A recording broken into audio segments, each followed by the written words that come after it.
Bueno, ahora voy a hablarles sobre la resonancia magnética funcional, que es quizá la técnica más importante que se utiliza para la investigación en neurociencias, para resolver preguntas de investigación en neurociencias. Y es la técnica en la cual más me voy a enfocar y voy a dedicar el resto de, de la clase.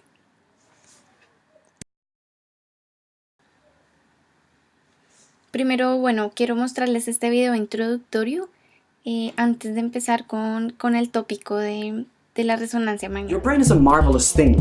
The most powerful computers on the face of this earth, you know, the ones that fill up whole warehouses, cannot keep up with the awesome power of your 1.5 kilograms of squishy material sitting inside your skull. But how the brain does all of these amazing things like create thoughts, emotions, intelligence, or even consciousness was for a long period of time uncharted territory because scientists didn't have the methods to look inside a brain in action. Now, if we could look inside, the benefits would be tremendous. Not only could we create computers that are much, much better or develop new treatments for mental diseases, but we could start answering very fundamental questions about who we are and what makes us human. Now, scientists had to wait until 1992 for a new method to be invented that would allow them to look inside a brain while it performs a certain task. That method is called functional magnetic resonance imaging, or fMRI for short, and it has allowed us to learn about what every single brain area does. Now let me try to explain to you how this very important method works. Step inside an fMRI machine, an incredible feat of engineering. The largest part of the scanner is a very powerful magnet that creates a magnetic field 10,000 times stronger than the Earth's magnetic field. Today we're going to take a look at how this incredible machine actually works and how it has enabled us to see which brain areas are more active. Now, what does it mean when a brain area is more active? Well, the brain is made up of neurons, and these communicate with each other using electric signals.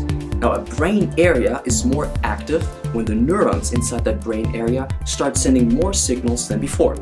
For example, if I start moving my arm and I see a brain area that lights up or becomes more active, then I know that that brain area probably is responsible for my arm movement.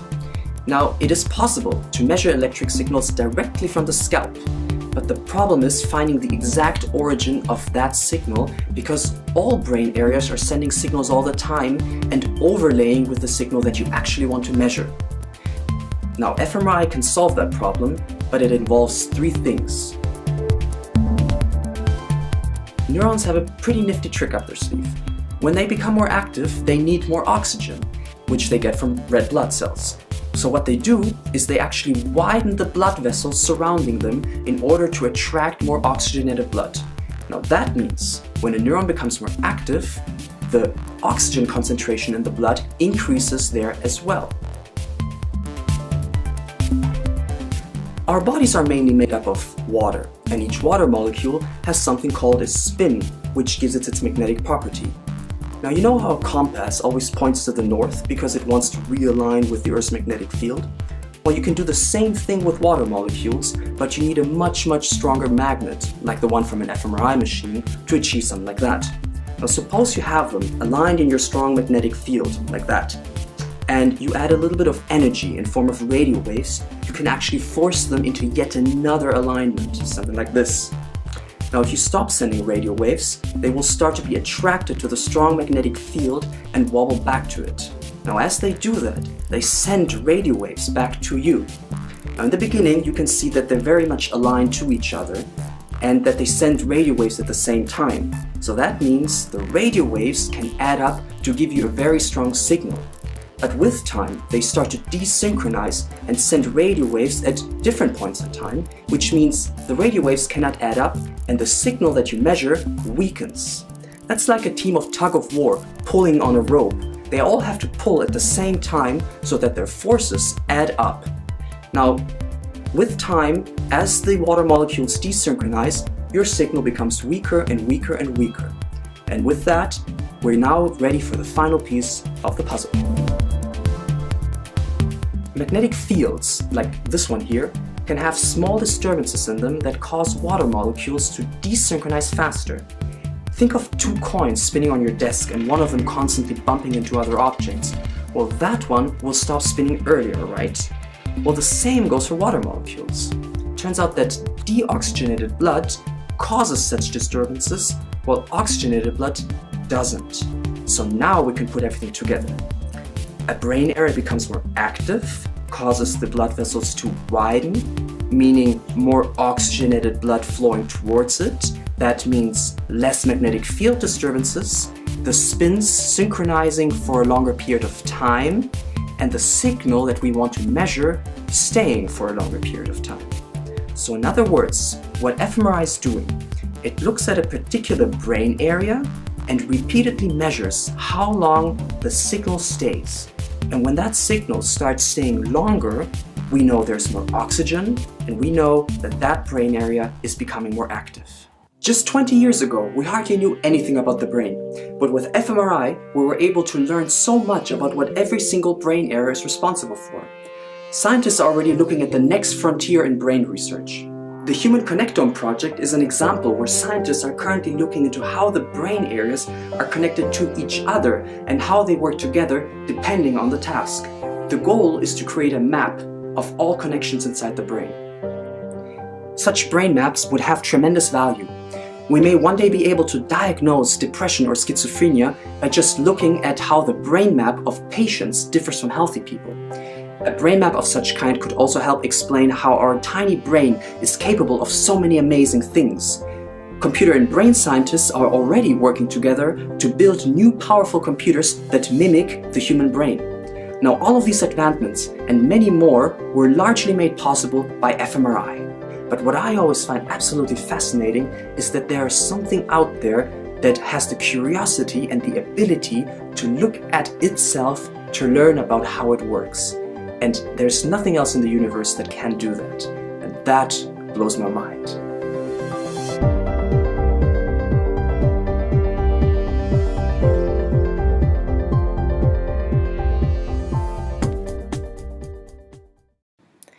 La resonancia magnética funcional usa un escáner de resonancia magnética estándar que normalmente se usa con propósitos de imágenes estructurales. Y aquí es para adquirir imágenes de actividad cerebral significativa funcionalmente. En realidad, la resonancia magnética funcional es solo una función de la resonancia magnética como tal. Mide típicamente los cambios en la oxigenación de la sangre, específicamente nos da una medida de los cambios en la concentración de la sangre oxigenada y la desoxigena. No es invasivo, es una técnica no invasiva y es muy útil tanto para los pacientes, para los sujetos sanos, como para los médicos e investigadores, pues es posible adquirir señales de diferentes lugares del cerebro. Tampoco involucra radiación iónica, aunque el paciente es ubicado bajo un campo magnético muy alto. Y bueno, en general tiene una muy buena combinación de resolución espacio-temporal. Y es posible ver el funcionamiento del cerebro internamente sin necesidad de ser una técnica invasiva. Tenemos una resolución espacial de alrededor de los 3 milímetros, lo cual igual es muy bueno. Y además su respuesta en el tiempo es alrededor de los un segundo. No es óptimo como el EEG temporalmente, pero su combinación en cuanto al espacio, a su resolución espacio-temporal, es adecuada. Esta imagen es basada en la fisiología de lo que se conoce como la respuesta BOLT, que bueno, las siglas en inglés de BOLT se refieren a Blood Oxygenation Level Dependent. Así que la resonancia magnética funcional nos permite ver la señal BOLT. Esta imagen representa un grupo de neuronas a la izquierda que son activadas en el cerebro durante procesos cognitivos. Si nos fijamos a la derecha, tenemos una imagen T2 asterisco, que es un tipo de imagen resultante del generador de resonancia magnética. Y si intentáramos ir más profundamente a nivel microscópico, veríamos lo que este esquemático plantea, que bueno, no es una imagen real de lo que se ve en el resonador, el esquemático, sino es más bien un esquemático artístico. Y lo que nos está mostrando es que tenemos círculos blancos que representan la hemoglobina oxigenada y los círculos negros representan la desoxigenada. Entonces, la actividad neural en la gráfica superior es baja, tenemos menor estímulo, por decirlo así, pero la actividad en la gráfica inferior es alta en las neuronas que tenemos en la gráfica inferior, y así a mayor activación contiene un número mayor de puntos blancos que vendrían siendo la hemoglobina oxigenada. Este sería el comportamiento de la oxigenación de la sangre en los capilares cercanos a la región de activación, y así la resonancia magnética funcional nos permitiría identificar el contraste del nivel Volt, que es calculado como la diferencia entre dos condiciones, una de activación y una de desactivación. Una de activación con respecto a una de desactivación. Si vemos los niveles de concentración de la hemoglobina oxigenada y desoxigenada, podemos ver que la curva de color rojo indica cómo la hemoglobina oxigenada incrementa con el tiempo y luego se estabiliza de nuevo en cero. En el eje Y estamos viendo la concentración relativa. Y la hemoglobina desoxigenada decrece con el tiempo y luego vuelve a estabilizarse en cero. Este es un patrón típico de cambios en la concentración de la hemoglobina cuando hay actividad neural en los alrededores de un área en activación. Esta gráfica muestra básicamente lo mismo. En A tenemos una poca activación neural y en B una mayor activación. Está un poco más brillante la imagen. Y podemos ver el cambio de la hemoglobina oxigenada que aumenta en la segunda gráfica con respecto a la primera, y en cambio la desoxigenada es mayor en la gráfica donde hay menor activación que en donde hay mayor activación. En general lo que pasa es que si consideramos el cerebro como un sistema lineal, tendríamos el estímulo presentado, por ejemplo una imagen, un estímulo auditivo, un estímulo táctil, o le podemos pedir al sujeto que imagine cosas, por ejemplo, y así que hay un estímulo generado y luego hay una respuesta neural en el cerebro que lleva a cambios hemodinámicos, y esos cambios hemodinámicos son sensados por el escáner de resonancia magnética con un cierto conjunto de parámetros establecidos, basados en lo que puede medirse dependiendo de los pasos anteriores. Este cuadro en verde es lo que llamamos la transformación lineal del fMRI. Y bueno, obviamente tenemos ruido externo que contamina un poco las señales, pero que se presenta normalmente ya sea por los instrumentos, debido al calor, también puede ser ruido proveniente del sujeto debido al movimiento o incluso otros artefactos fisiológicos. Todo lo anterior se mezcla entonces para generar una respuesta del fMRI. Y bueno, obviamente todos los componentes ruidosos no deseados van a ser extraídos en procesamientos posteriores de los datos. Uno de los primeros experimentos con fMRI cuando este fue inventado fue en el 92, y allí la persona era presentada con estimulación fótica. Algunos tipos de imágenes fueron presentadas y esos son dos escáneres diferentes. En la gráfica de la izquierda tenemos dos escáneres diferentes, pero básicamente se desarrolló el mismo experimento para ambos y se midió la intensidad de la señal en la imagen T2 asterisco en dos bloques alternados, on, off, on, off. Y cada bloque fue presentado durante 1 minuto. Ahí vemos en el tiempo los 60 segundos. Y bueno, en esta época el escáner respondía mucho más lento, por lo tanto hay respuestas más lentas, pero lo que podemos ver es que la intensidad de la imagen T2 asterisco aumenta durante la presentación del estímulo y decrece durante el bloque off. Entonces, esta fue la primera vez que notaron que la intensidad de la imagen T2 asterisco mapea directamente los cambios de activación en la corteza visual.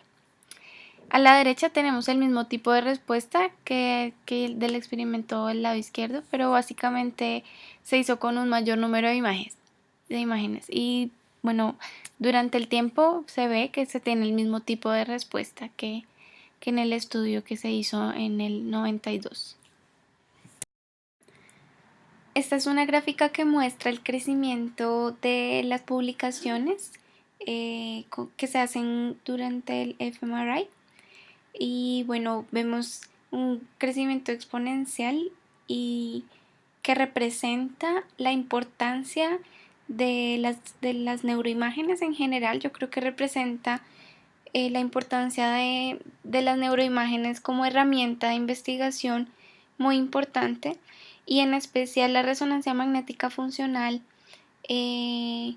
al permitirnos cubrir diferentes áreas, diferentes tópicos, tiene un crecimiento bien significativo. Esto es hasta el 2003, pero el crecimiento ha ido aumentando en los últimos años. Hay algunos conceptos claves importantes a entender antes de ir a las bases físicas de la resonancia magnética.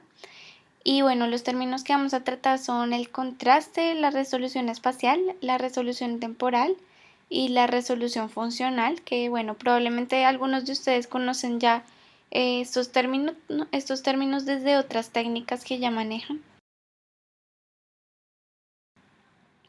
El primer concepto es el contraste anatómico, que básicamente se refiere a la diferencia entre diferentes tipos de tejido. Si vemos con detalle esta imagen, es posible ver que hay tejidos que son blancos y otros que son grises. La materia gris en este caso corresponde a los cuerpos celulares y la materia blanca está compuesta por los axones que están cubiertos de mielina. La diferencia entre los diferentes tipos de tejido se muestra a diferentes intensidades de grises, y esa diferenciación es a lo que llamamos contraste, que es los valores de intensidad en los diferentes voxels, que es los valores de intensidad de gris a los diferentes voxels en la imagen. Por definición, el contraste es la habilidad de distinguir entre dos o más propiedades del tejido. Básicamente se quieren identificar todos los tipos de tejido con buena resolución alta. En esta imagen que vemos no es posible ver, por ejemplo, los vasos sanguíneos o los capilares, pero hay tecnologías de resonancia magnética que nos permiten diferenciarlos. Este que muestro es una imagen de un escáner de 1.5 teslas, pero hay escáneres de 16 teslas que son mucho más precisos en diferenciación del tejido, y así entonces la imagen depende del tipo de imagen que se está tomando y también del tipo de escáner que se está usando. Aquí vemos otra imagen con diferencia de contraste, en la cual es posible diferenciar mejor los niveles de grises entre tejidos con otro escáner con mayor contraste. El contraste funcional es el contraste de ruido. No es un contraste entre dos tejidos, sino un contraste entre una condición en la cual ocurre una función y otra condición en la cual no ocurre dicha función.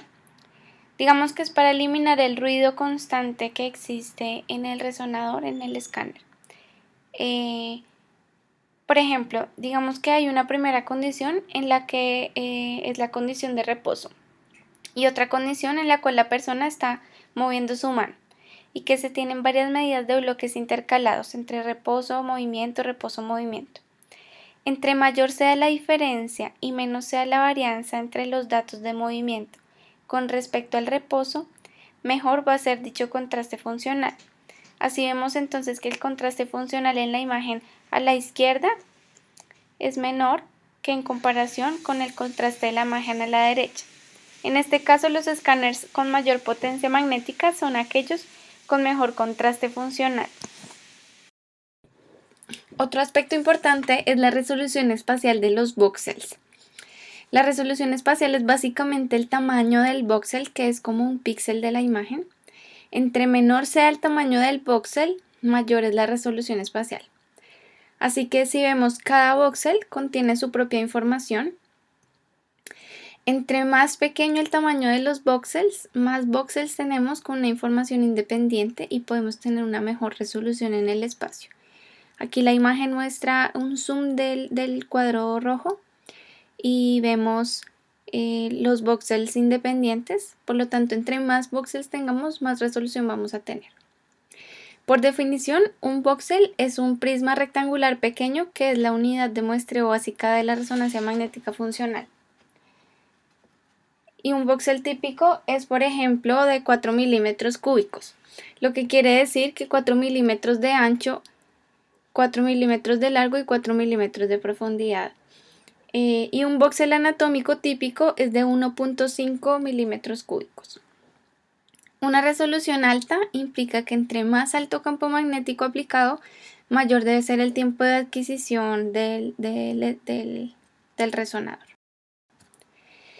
Un estimado del número de neuronas en voxel, si miramos por ejemplo el número total de neuronas que hay en la corteza cerebral, que son de 16 billones, y vemos el número de voxels que hay en un scan anatómico, que es alrededor de 684.000, y dividimos, podemos saber que, bueno, y si lo multiplicamos por 27, que es el número de voxels en un voxel funcional isotrópico de 3 milímetros, sabemos que estamos viendo por cada voxel en la imagen alrededor de 630.000 neuronas.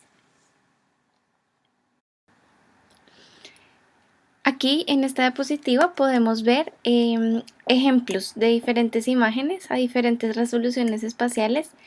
Tenemos a 8 milímetros, 4 milímetros, 2 milímetros, cada vez con mayor resolución, y podemos evidenciar que a menor sea el tamaño del voxel, la resolución es cada vez mejor. La resolución temporal es la resolución en el tiempo y es importante por varias cosas. Lo primero es que hay dos tipos de preguntas de investigación. La tipo 1 como detección, que lo que quiere decir es si tenemos suficiente resolución temporal para ser capaces de detectar la activación de un único voxel en el tiempo. En otras palabras, la pregunta ¿es esta parte del cerebro o estos voxels involucrados en la tarea que estamos buscando? Y digamos que estamos viendo un procesamiento del lenguaje. Queremos saber cómo son los procesos del lenguaje en el área de Broca. Se presentan algunas palabras al sujeto para leer y entender de cierta forma dependiendo de lo que está leyendo. Y si quiere ver cómo es entendida cada palabra, necesitamos una resolución temporal relativamente alta para ver las zonas de activación. El tipo 2, la pregunta tipo 2 es estimación, que necesita incluso una resolución temporal mucho más alta, porque es importante cuando se quiere estudiar y entender las propiedades de una región activada. Entonces, por ejemplo, en el mismo experimento del lenguaje queremos ver la diferencia de la activación de una región cuando se presentan palabras como verbos o adjetivos o pronombres, y cambia un poco el comportamiento en el tiempo. Entonces allí es importante tener una incluso mayor alta resolución temporal. Los factores determinantes en la resolución temporal, primero es la tasa a la cual se toman las muestras, que en la resonancia magnética usualmente se conoce como el tiempo de repetición. Y bueno, igual depende mucho de una variable dependiente que es la respuesta Volt, que es la respuesta de la oxigenación en la sangre, y que igual toma entre 2 y 3 segundos. Es una respuesta que es lenta, entonces también es importante, un factor determinante para la resolución temporal. Y obviamente también va a depender del experimento que se ha diseñado. La resolución funcional es una combinación entre la resolución temporal y la resolución espacial, y es un concepto de alto nivel. Si por ejemplo se tienen dos funciones diferentes que son muy cercanas la una de la otra, entonces ¿cómo distinguimos entre estas dos funciones? Y esa es la resolución temporal, es un concepto mucho más abstracto. Por definición es la habilidad de la técnica de medida para identificar la relación entre una actividad neuronal subyacente y un fenómeno comportamental o cognitivo.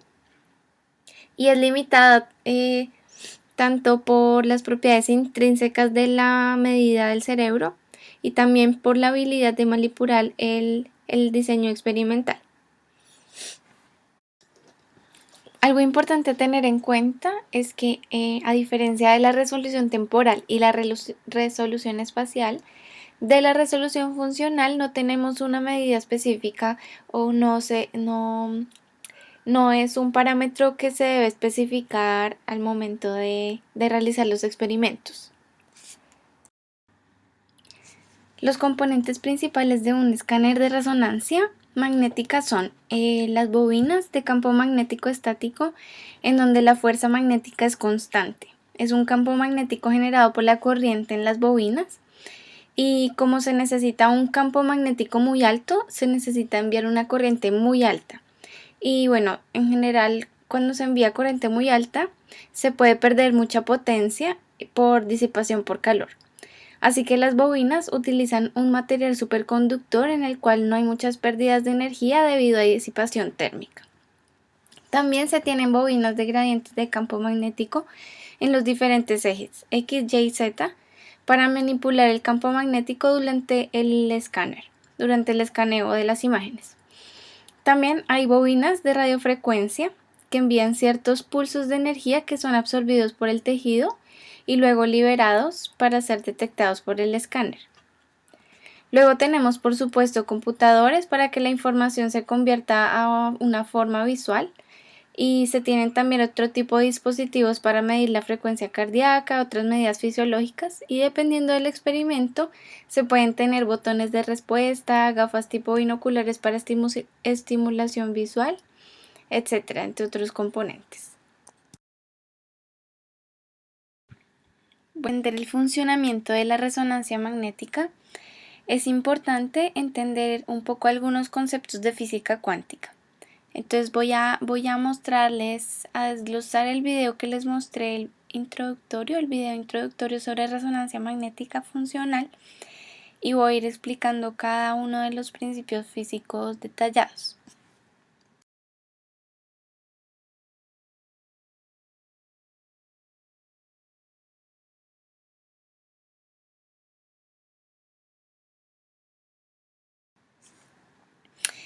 El hidrógeno es un átomo que se usa para las mediciones de resonancia magnética funcional.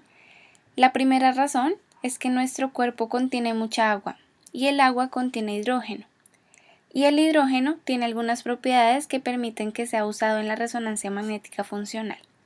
Anteriormente la resonancia magnética se llamaba resonancia magnética nuclear, debido a que los núcleos del hidrógeno y de algunos átomos tienen algunas propiedades que son interesantes para ser usados como material de resonancia magnética. Una de las características más importantes es que dichos núcleos deben tener un número impar de protones. La idea de que sea impar está basada en que debe tener dos características importantes para todos los núcleos. Las dos propiedades son que este núcleo debe tener un momento magnético y un momento angular. Momento magnético es cuando cualquier carga se mueve y produce una corriente que induce un campo magnético, y ese campo magnético que cambia tiene cierto momento, y ese momento magnético es necesario para ser usado, para ser sensado. El hidrógeno cumple con esto, ya que tiene una carga impar que le permite ese flujo de carga para inducir el campo magnético. La segunda propiedad importante es el momento angular, que vamos a ver.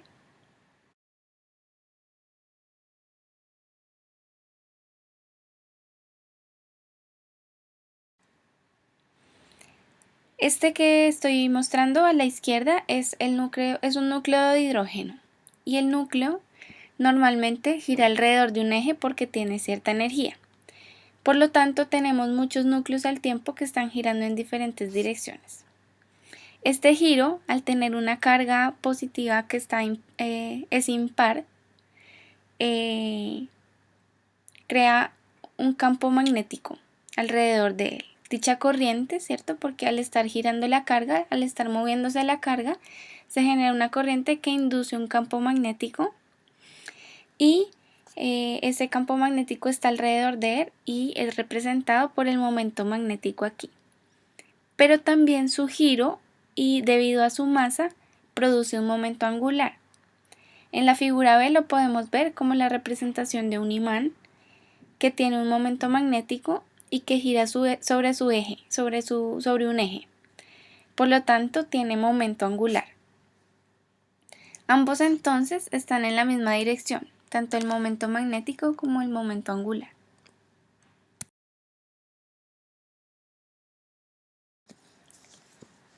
Bueno, cuando tenemos átomos de hidrógeno en el cuerpo y no estamos bajo un campo magnético, entonces la energía térmica causa que los spins giren en diferentes direcciones. Podemos decir que están alineados aleatoriamente. Pero digamos que ponemos a una persona bajo un campo magnético muy fuerte. Lo que pasa es que algunos de los protones se alinean en la dirección del campo magnético y otros se alinean en la dirección opuesta. Tenemos spins paralelos y antiparalelos a la dirección del campo magnético externo. A temperatura ambiente se comportan más o menos igual. Hay una diferencia entonces de los protones que están alineados paralelamente y los que están alineados antiparalelamente, pero lo que pasa es que cuando se aumenta el campo externo, aumenta la diferencia entre de estos protones que giran en eje paralelo, la diferencia en su eje de giro. Y esto se conoce como la magnetización neta. Esta diferencia es importante porque si no tuviéramos protones alineados opuestamente, el resonador magnético no podría emitir ninguna imagen. Y curiosamente, en el mundo real nunca sucede que todos los protones queden en la misma dirección.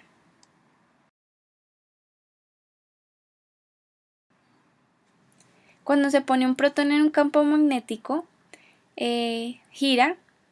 Incluso si no está bajo un campo magnético, gira debido a la energía térmica, pero cuando se pone bajo el campo magnético hace algo adicional y es lo que se conoce como precesión.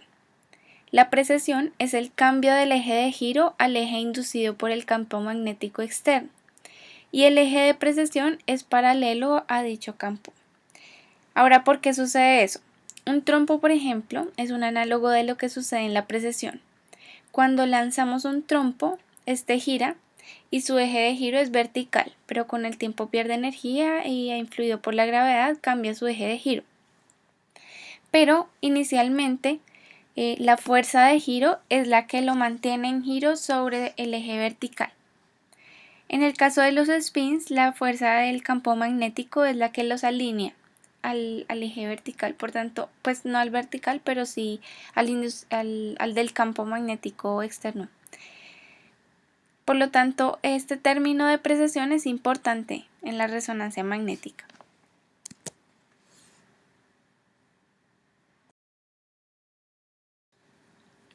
Entonces tenemos muchos protones que están girando.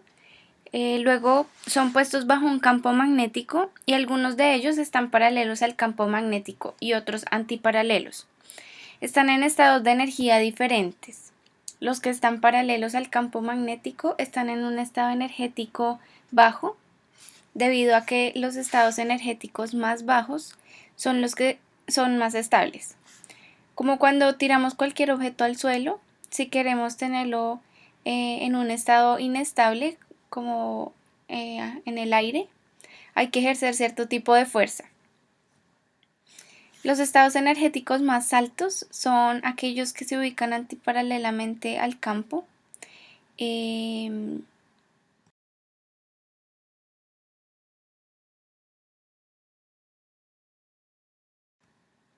bueno, si sumamos todos los spins juntos, vamos a ver que hay algunos que están en estado energético alto y otros que están en estado energético bajo.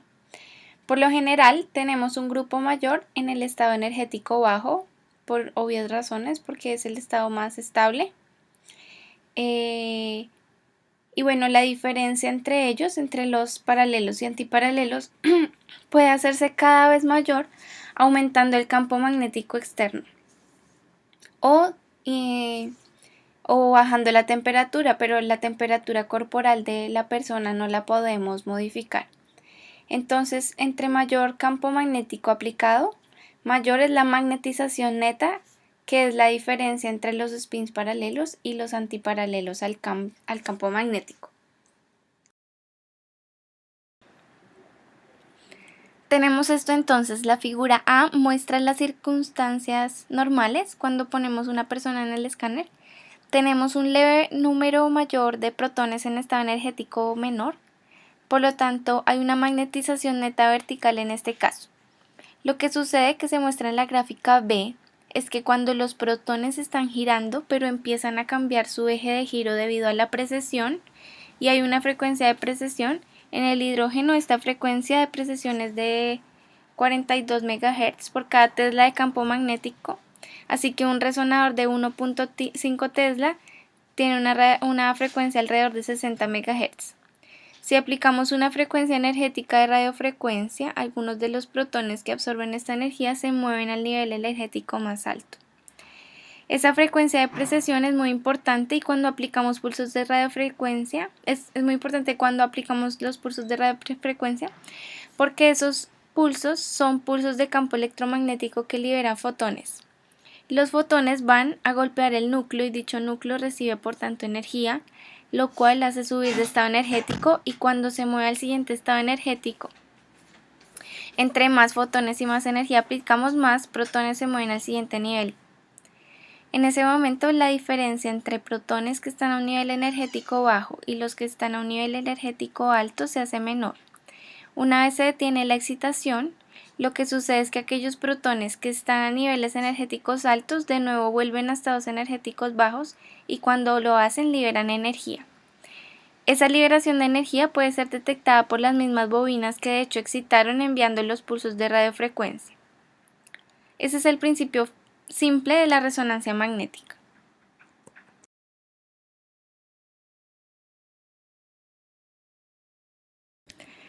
Ya ahora sabemos cómo, qué información le llega al resonador, ¿cierto?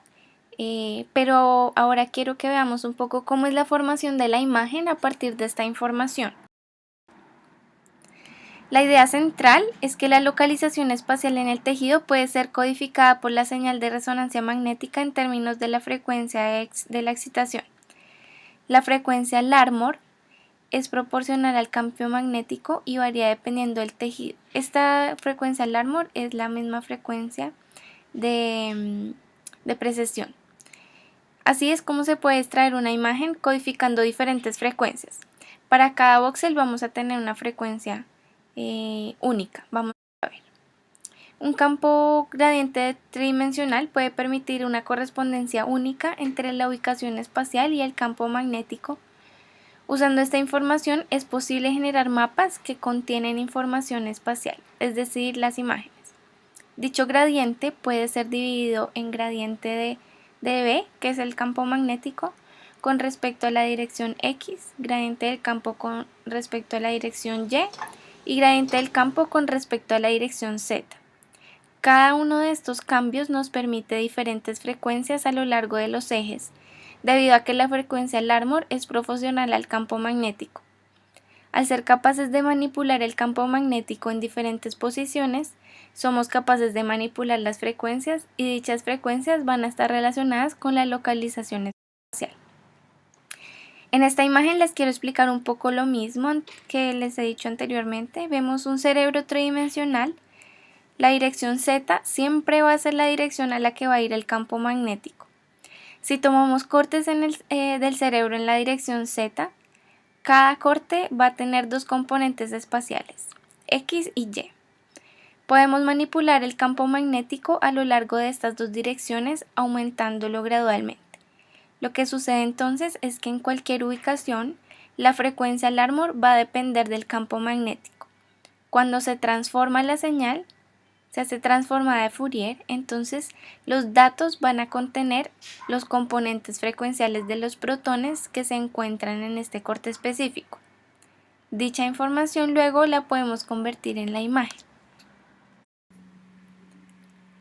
Las bobinas de gradiente son llamadas así, o gradient coils en inglés, pues son las encargadas de generar el campo magnético variable, de tal manera que los spins en diferentes ubicaciones precesen a frecuencias únicas a su ubicación. Y eso permite reconstruir las imágenes en 2D y 3D.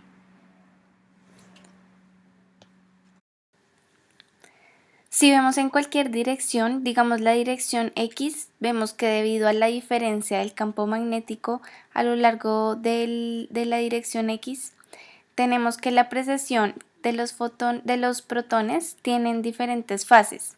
Si vemos la acumulación de la fase sobre el tiempo en diferentes lugares, vemos que esta es la codificación a lo largo del eje X. Y esta vendría siendo la codificación a lo largo del eje Y.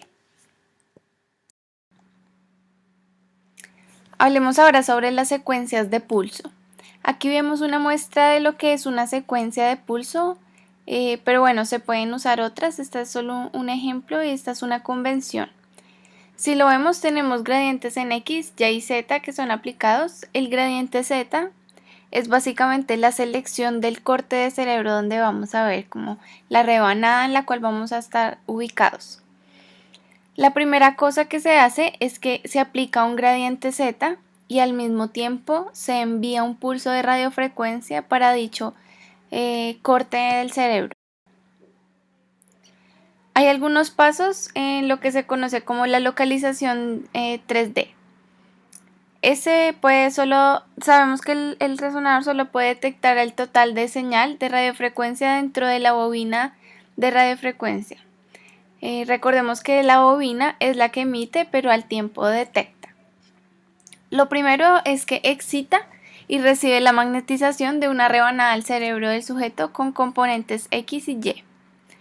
La señal de radiofrecuencia que se detecta debe venir de dicha rebanada y no de otros lugares, y se reduce entonces la información de 3 dimensiones a 2 dimensiones.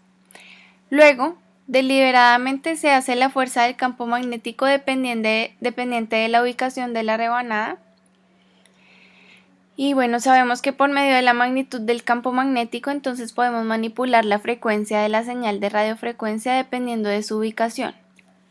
La frecuencia va a estar relacionada con ubicación espacial, entonces cuando cortamos la señal en sus componentes frecuenciales, cuando transformamos la señal en sus componentes frecuenciales vamos a tener mayor información espacial. Ya luego finalmente se hace la fase de la señal de radiofrecuencia dependiente de una ubicación dentro de la rebanada, como vimos.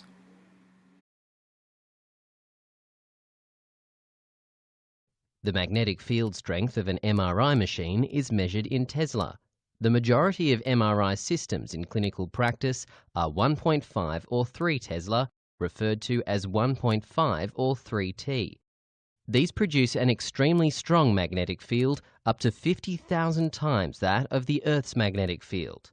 An electromagnet of similar strength would be able to pick up a car.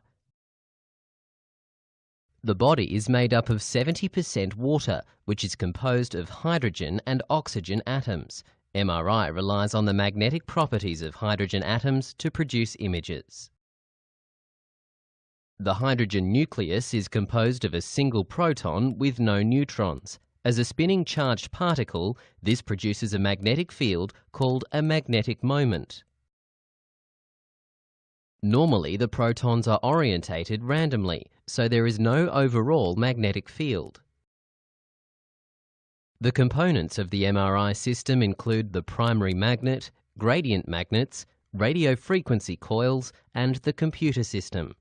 MRI differs from imaging such as plain film radiography and CT scanning, as it uses magnetic fields and radio frequencies rather than ionizing radiation. The primary magnetic field refers to the strength of the static permanent field, for example at 1.5 or 3T. Hydrogen atoms align parallel or antiparallel to the primary field B0.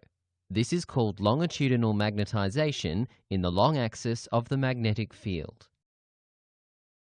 A greater proportion of the hydrogen protons align in the direction parallel to the primary magnetic field or low energy state than align antiparallel to the primary magnetic field, the high energy state. The net result, called the net magnetic vector, is therefore in the direction of the primary magnetic field. This is orientated in the patient's long or z-axis. The protons spin on their axes much like a spinning top. This is called precession. The precession rate is called the Larmor frequency.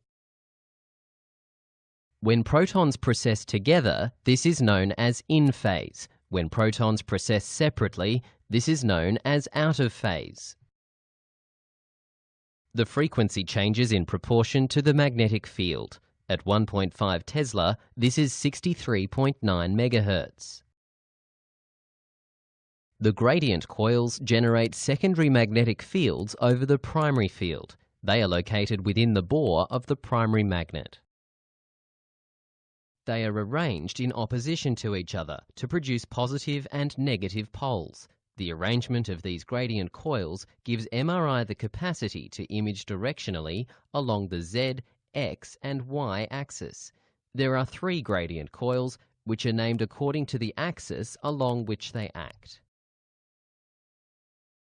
Gradient magnets alter the strength of the primary magnetic field, thereby changing the precession frequencies between slices. This can then be used for slice selection and localization in the X, Y and Z axes called spatial encoding of MR images. The Z gradient runs along the long axis to produce axial images, the Y gradient runs along the vertical axis to produce coronal images, and the X gradient runs along the horizontal axis to produce sagittal images. The radio frequency or RF coils are used for transmitting the radio frequency or RF pulse and receiving signals in MRI. They come in many designs altered to best suit each body part, all aiming to improve signal-to-noise ratios to produce the best possible diagnostic images. The RF coil is used to transmit a second magnetic field or RF pulse, which results in a disturbance of the proton alignment. Some low-energy parallel protons flip to a high-energy state, decreasing longitudinal magnetization. Secondly, protons become synchronized and precess in phase. As a result, the net magnetization vector turns towards the transverse plane, that is, at right angles to the primary magnetic field. This is known as transverse magnetization. The radio frequency or RF coil is used to receive signals to create images, as protons resume their normal state in the primary magnetic field prior to transmission of the RF pulse. This is called relaxation. Relaxation in the longitudinal axis is T1 relaxation. Relaxation in the transverse axis is T2 relaxation. After the RF pulse, several protons flip back to their low-energy state, parallel to the magnetic field Z-axis, giving up their energy to the surroundings, the lattice. This results in changes to the longitudinal relaxation, known as T1 relaxation or spin lattice relaxation. On a plot of magnetization over time, magnetization increases with time. This is the T1 curve. The T1 relaxation time will vary depending on tissue composition and structure. For example, water molecules move rapidly and do not move into the lower energy state quickly, so T1 relaxation takes longer. After the RF pulse, protons that were in phase begin to dephase in the transverse XY axis. This is known as spin-spin relaxation. This results in a reduction in transverse magnetization. Plotting transverse magnetization in the XY plane versus time, transverse magnetization decreases over time. In reality, the spins dephase much quicker than T2 because of inhomogeneity in the magnetic field B0. The combination of T2 relaxation and field inhomogeneity is termed T2 star. T2 relaxation times vary between tissues. For example, water molecules move quickly and as a result there is less field inhomogeneity. Therefore, T2 relaxation takes longer. The net magnetic vector is the sum of longitudinal and transverse magnetization. The net magnetic vector spirals around the Z-axis with net precession. The changing magnetic moment of the net magnetic vector results in free induction decay. This induces an electrical signal. The signal received by the RF coil is in the transverse plane and reduces as the net magnetic vector moves to the long or Z axis. The computer system receives the RF signal and performs an analog to digital conversion. The digital signal representing the imaged body part is stored in the temporary image space, or K-space. The K-space stores digitized MR signals during data acquisition. The digital signal is then sent to an image processor where a mathematical formula called Fourier transformation is applied, and the image of the MRI scan is displayed on a monitor.